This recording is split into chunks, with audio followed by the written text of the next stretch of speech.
provides an unparalleled consumer experience I highly recommend. AmericanEagle.com. Transform your business today. Dial 877-WebNow1 for a free digital consultation with AmericanEagle.com. Day and night, the Guardian Alarm Team stands guard while you're away. So every time you walk through your door, you know you're home safe. Call 1-800-STAY-OUT or visit GuardianAlarm.com and start sleeping better tonight. Today's baseball coverage on 97.1 The Ticket is presented by Xfinity. Score the most reliable Wi-Fi. One price, 5 years, guaranteed. Xfinity. Imagine that. Costa and Jensen with Heather, live from Lions Training Camp. Brought to you by Moran Chevrolet on 97.1. You know, respectfully, the notion that we should have waited 24 or 48 hours later and extracted more value, like, that's garbage. Like, that's not how these negotiations work. The organizations that were involved were extremely aggressive, and we got to their best bull, and we chose the best one, and we are extremely excited about the one we took, and we think these players have a chance to be really good Major League players for a long time with the Tigers. That's Scott Harris on the idea that what if we had waited another day or two to trade? Tarek Skubal says it's garbage. We're not a part of those conversations. We got to take him for, at his word that, hey, the teams that were involved put their best offers out there, and as he said, we put them on the table, and we chose the best one. It happened to be the Dodgers. He later said that it wasn't unanimous, that there was real debate between all the offers they could pick from. Yeah. He said he thought they had their best offer, and then teams would one-up that offer, and he said there was audible pain in their voice when they made the offers. They like what they got. They got 2 top 100 prospects for Tarek Skubal, and his note, and I haven't been able to fact-check it, has that ever happened for a rental? It's a question. Has a team ever gotten this much back for a rental? With a featured player in the top 25 of all of baseball's prospect pool, he did very well. And I don't know if that's falling on deaf ears or some of our listeners are like, did they just dispute that or disagree with it? Right, and when you see everybody, we heard some people give it an A. We heard some people, C and D, and winners or losers at the trade deadline. If you were selling Tarek Skubal, you were always going to be the loser in that deal because you take anything that you're taking the most risk. Yes, the risk of a rental, giving up prospects, you're trying to go for a World Series, understand the risk involved there, but it's mitigated because you're getting a guy like Tarek Skubal, a proven commodity. On the idea that he should have waited, because that's the clip we bumped back with, I want to make sure that we are not hypocrites. How many years have we talked about this guy waits till the last minute and he got caught with his pants down? Is he really going to wait till the last minute on Tarek Skubal? John, what if he waits till the last minute and teams bow out or make other trades? What if he waits till the last minute and he looks like an idiot again? And now we're going, wow, why didn't he wait till the last minute? I feel like some people are fangs out mad no matter what. Oh, sure. Because we're selling. Yes. Yeah. And how much of that is what all this comes back to? Fans say, we're still in it. This is waving the white flag. I have a hard time accepting that my team is bad. Because they are. They're not very good. Right, and you still see the graphics of the Tigers being a top 10 payroll, and it doesn't instantly mean it gives you better odds at being successful of reaching the postseason or competing for a World Series. It's just not in the cards for the Tigers this year. And he talked about not waving the white flag. He talked about 24 and the young players that are now going to get a chance to come up and play in Major League Baseball. We're already seeing Valencia. We're seeing Max Clark. We'll probably see Max Anderson. We'll see some of these other young arms. River Ryan. Yeah, River Ryan whenever he's healthy. And so that's what it's going to be, an influx of young talent. And if they come in and play well, hey, maybe they got a chance to make the postseason. I liked a lot of what Scott Harris had to say yesterday. Owning that this situation is his fault, because that shouldn't be left out of this, but knowing that this is the hole they dug themselves into, that they could not dig themselves out of, he had to do the right, responsible thing. He said it would be irresponsible to hang on to these guys as expiring contracts. I agree with him. I think he reached the right conclusion at the trade deadline. Agreed.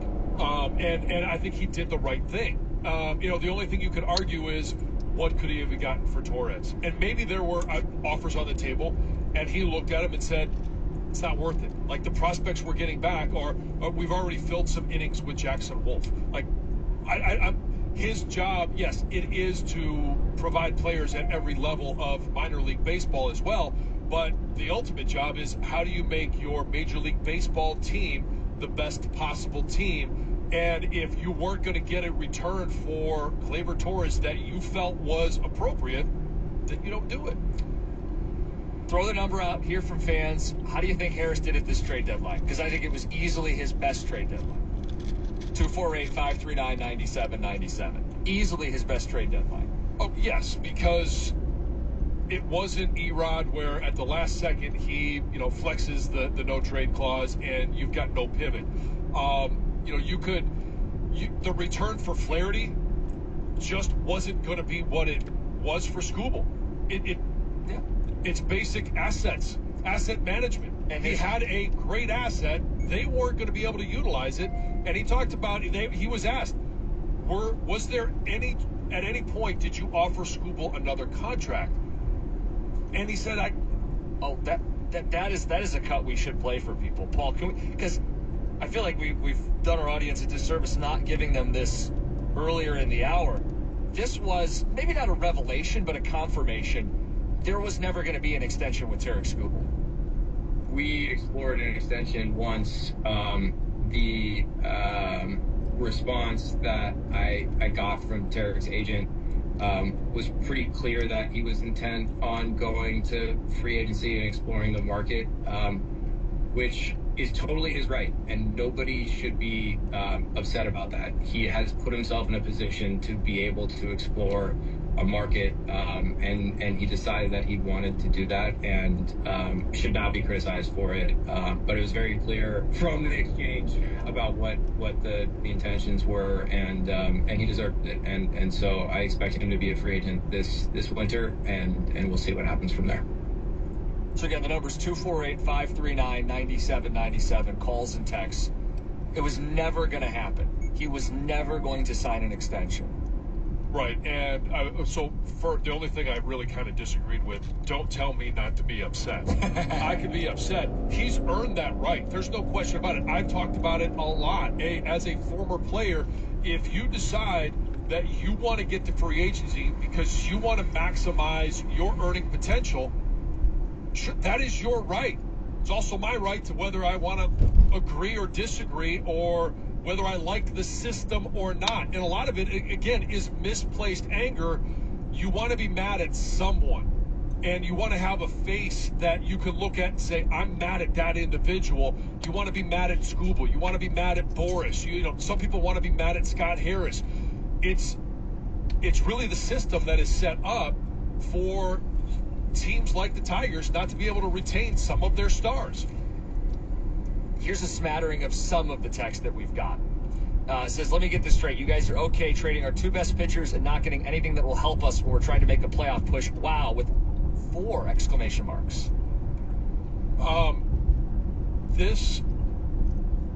So did that person want to keep Skubal and Mize and then buy and basically buy 7 bullpen arms? There are people who feel that way, John.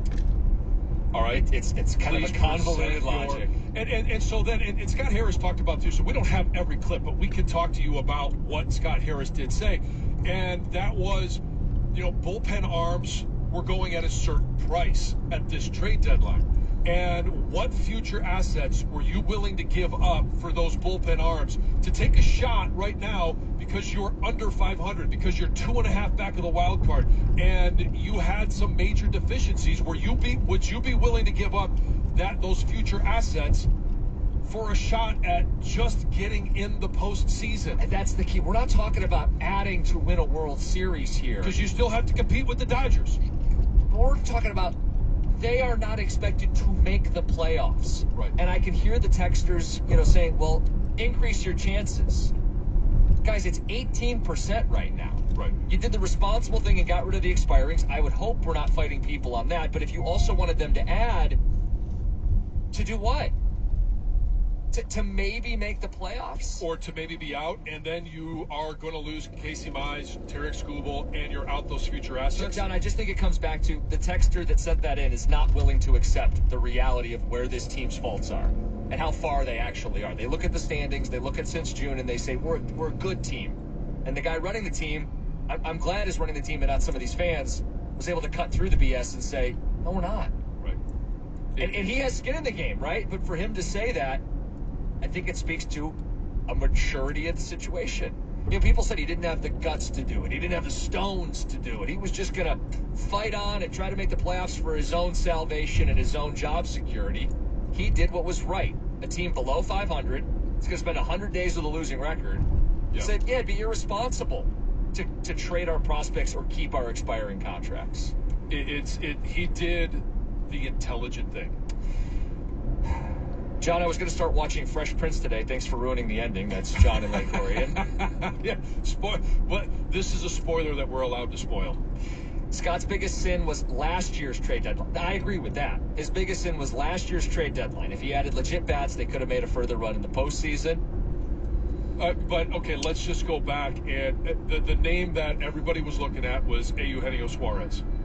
And yes, he had a home run against us. He had a home run series against us, but he was not as productive as Seattle was hoping he would be down the stretch run. Yeah, but then what did Harris do this offseason to build off of that deficiency? But that's not the trade deadline. No. I want to make sure people are clear on this, because if they've listened to us or specifically me, because I've been hard on Scott, this isn't like I'm now a Scott bot.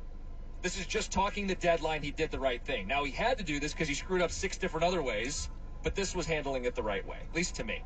248-539-9797. I won't tell other people how to feel. They can do that themselves on the phones and the text. It's 97.1. Hey, if you're thinking about a new vehicle this month, maybe it should be a truck. I would tell you it should be a truck. It should be a Ram truck, and I'm going to give you some reasons why.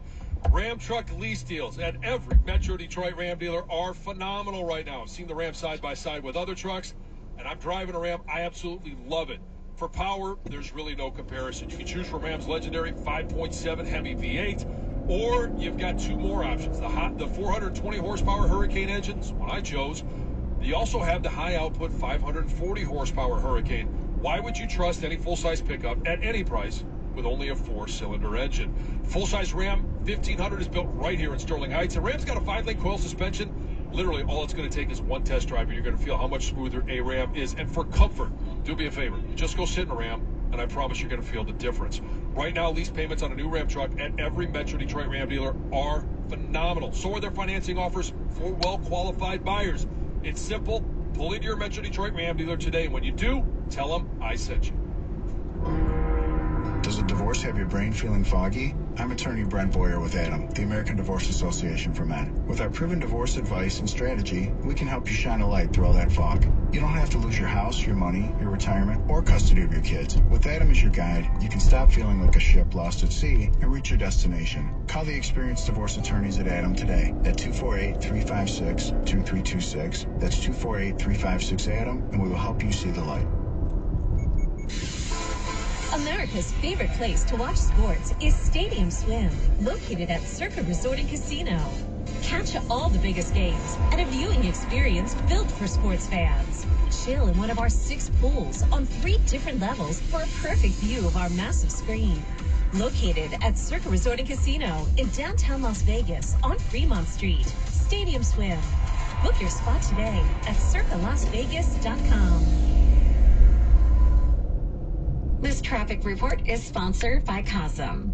Traffic volume slowly building on the drive this morning. Also seeing a new crash 94 westbound just after Oakwood. It's on the right shoulder. Look for a new ramp closure, 75 south exit to 11 Mile closed through Monday. You can detour taking the 12-mile ramp. I'm Michelle Pena with traffic. The ultimate fan experience. COSM is coming to Detroit. Go beyond the screen for live sports, movies, art.